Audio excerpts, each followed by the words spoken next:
What up, everybody? It's your boy King Crowder checking back in with another historical fact and information that we all need to learn. This time I'm diving back in with you with Elder Maddox. Elder Maddox was an evangelist born in November 7th, 1887. He was actually born in Newport News, the 757 stand up. He was born in the Hampton Roads areas. This gentleman was the first time evangelist pastor, the founder of the Church in God in Christ Foundation.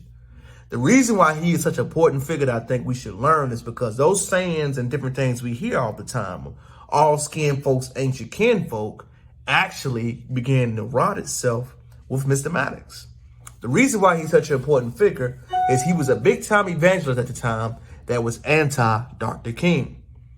Let me say it again. He was a pastor and a founder of a congregation in church, just like Dr. King was, but he was against his message of integration and black being equal rights and civil rights in America. Why was he against it? He actually worked with the FBI and J. Edgar Hoover at the time. J. Edgar Hoover and this gentleman actually were in cahoots to undermine Dr. King to weaken his message.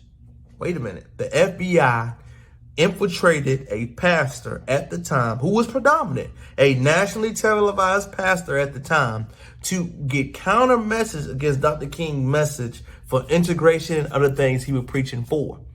This pastor was such a big deal, especially because he painted the Church in God in Christ. If you go to his church right now, I want you to remember, you are attending a church with someone who was anti-Dr. King and tried to undermine every one of his belief system and things he worked hard towards. He worked hand in hand with J. Edgar Hoover and the FBI to understand Dr. King because we weren't ready to integrate in society. We truthfully know that racism has infiltrated every part of the government, especially around that time in the United States society. So they would fund Black Americans at the time who were against the movement. Again, all skin folks ain't your kinfolk. They would fund people like that to have them work in counteractive movements. You've seen this all across that time during that era, especially during the civil rights era. You saw it with the Black Panther Party, you saw it with Dr. King, and you saw it with Malcolm X. We saw, again, the rinse repeat method of infiltrate, use black faces and black spaces, go into it, allow the symbols to enter and disrupt the message. And they always end with the powerful leader dying. Remember, those are the 3 steps you see every time throughout history. The reason why this gentleman is such a predominant figure, because I want you to know, is usually somebody that's in your own tribe that will undermine you. Mind you, this gentleman was facing the same racial discrimination that Dr. King was. Why was he against the message? He was against the message because he feared Dr. King becoming a stronghold and having more power in the U.S. society. The reason why he was such a predominant figure, because we all didn't know that at the time, and it's still something that we see going on to this day. We know the common figures, we don't have to mention their names, who are the Sambo-like features in the black society that constantly undermine the message. You have to be able to identify, locate, and see what they're saying. Now, that person does not have to deteriorate from the message and the things that we're trying to do, but educating and self-educating yourself on what could possibly happen is such a powerful tool and thing to do.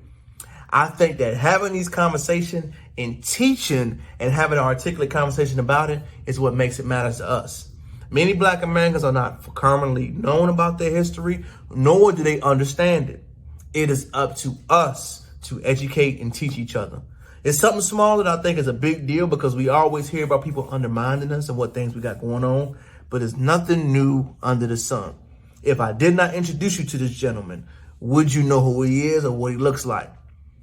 Again, King Crowder just wanted to drop that nugget to you. It was something I've been researching and looking at myself, and I definitely thought it was a tremendous part of history that we should all know. Again, the saying, all skin folk ain't your kinfolk, comes from this branch of tree. Again, using certain places and different spaces come from that same amount of mourning. So long as you know that and you can grow from that and you know how to champion that, then you'll learn how to handle it and deal with it better.